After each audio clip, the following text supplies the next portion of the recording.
Wichi de Palm, Luis Pavlis, Herman Ponsong e Eduardo de Ver. Ta nombre de icononang deng turismo di Aruba, ku aduna hopi di na mes.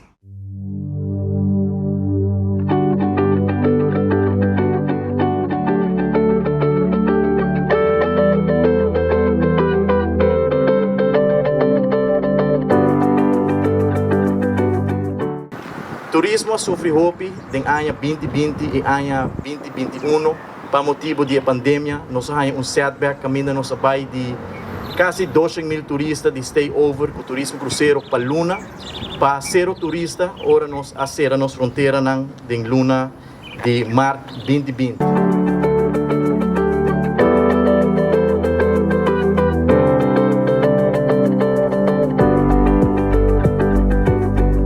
Aruba Caribbean Hotel.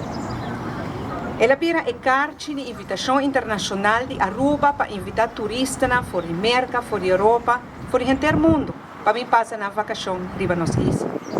E awe, Dia Mundial de Turismo, e aia aqui nós está comemorando 60 anos passado, dia 20 de junho de 62, ela faleceu.